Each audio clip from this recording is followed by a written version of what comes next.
businesses are doing. This last year, a couple folks have mentioned Curry Avenue and how it's a one-block street in downtown Minneapolis where about 700 people sleep every night. It's very overcrowded.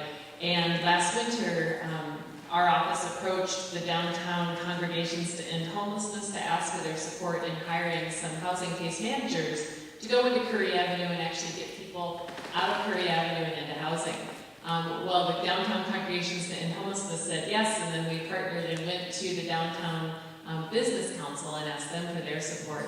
The downtown business council and the downtown congregations to end homelessness raised almost $400,000 in about 4 months for us to hire housing case managers to go into Curry Avenue and get people out of shelter, people who have been homeless the longest and were the most vulnerable, out of shelter and into housing. So that was a tremendous partnership with the business community downtown. Okay, Mark, I can see you. That's good. I mean, I think I touched a little bit on what, my company has done and is continuing to do. Two ladies in the audience are here to learn from all of you whom I work with. And one is, the company I work for is independently owned. A gentleman and his wife started the company, 2 people. We're now over about 320. But one of his original bookkeepers now, a director of operations for his entire company, has kept the books on how much he's given and given and given. And it's almost to a point where she's going, we've got to watch, it's probably what we're spending here. But certainly a man of a huge heart. And the community, part of the reason why I love working at this company is, yes, it's a for-profit, it's not a non-profit, but the community members within our business community, I guess, are such givers. They're constantly coming to me going, we should raise money to give to this, and we should, collect, school supplies for inner city kids who can't afford to get their own schools. So they're coming to me almost on a weekly basis going, let's do a drive of some sorts. Almost to the point where people are feeling like, oh my gosh, I'm getting hit up with something all the time. But it's so fun to work in an environment like that, where we're there to make money, right? We're there to bring home a salary and that kind of thing. But we're also there as a big team to try to better this community that we're in. And that's why I'm here.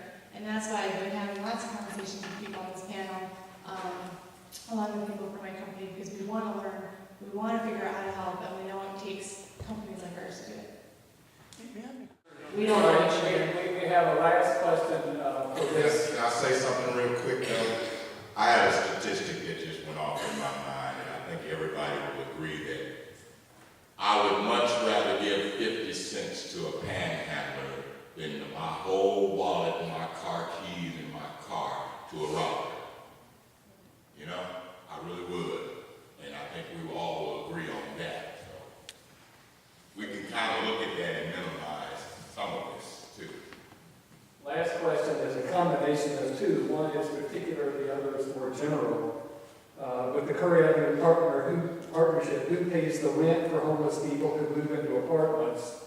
And the more general question, who's going to pay for all this housing and services? So the Curry Avenue Partnership uses a mechanism, sometimes I figure the best way to explain this. There's a state-supported housing fund called Group Residential Housing. And in order to receive this fund, you have to be disabled and unable to work. So you are then eligible for something called general assistance. You get exactly $203 when you're on general assistance.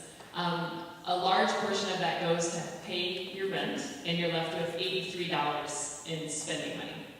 The rest of it is then covered by the state through the Group Residential Housing Program. So it's a housing program set up for people with disabilities who are unable to work. So the beautiful thing about the Curry Avenue Partnership was that we simply needed to raise some startup money to hire housing case managers. $35,000 would hire somebody to get about 15 people into housing. And once those people were in housing, there was enough reimbursement from the state to support that housing case manager ongoing, which is what made it a compelling mechanism to the business community and to the faith community. Second part? The 1-minute answer pay for all this is that we already are. So 5 people tonight. One takes a poor man's vacation and gets drunk. One night at detox is $192. Someone else goes to HCMC, complains of terrible back pain, a workup at night there, $2,800. Someone else goes and steals some chips and soda at Super America, a booking a night in jail, $363. Or they stay in shelter downtown. One night in shelter is almost $40.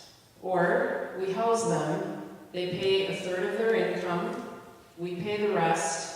One night in a $600 a month apartment is $20, cheaper than all the rest. So in many cases, we're already paying for it. I would say let's shift the money a little bit and house people. We all pay for that as taxpayers. So, I think to get a few people who maybe fall through the cracks, the vast majority of people have serious issues. And they need our help. And if we aren't going to do it from our heart, we need to do it from our wallet. Because we are paying for it anyway.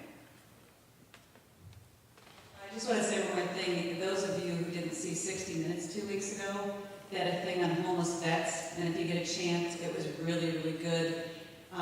And it was out in San Diego, and they had a camp or a conference like I'm sure it's similar to the one you're doing here. But it was so moving, the number of vets who had addiction problems that was a result of being in war, and how many wanted help, and there is no help to be had. They can only help just a very small amount of people, but it kind of flies in the face of that notion that people choose to be addicts and don't want help. These people really wanted help. They fought for our country, and we're not giving it to them. You should see it. It was a wonderful program. To begin to wrap up, one of the things that we wondered as we were planning this is whether we would hear common stories and common solutions from this variety. And wanted to invite primarily Kathy and Monica and your folks there, whose names are sort of just there, and Janice.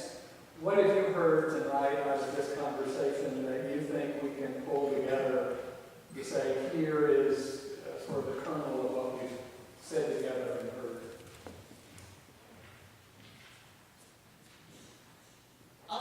I think Janice summarized so many of the themes well in one of her last answers about what we can do to end homelessness. And so I'll repeat a little bit of it, and then we can add to what we heard.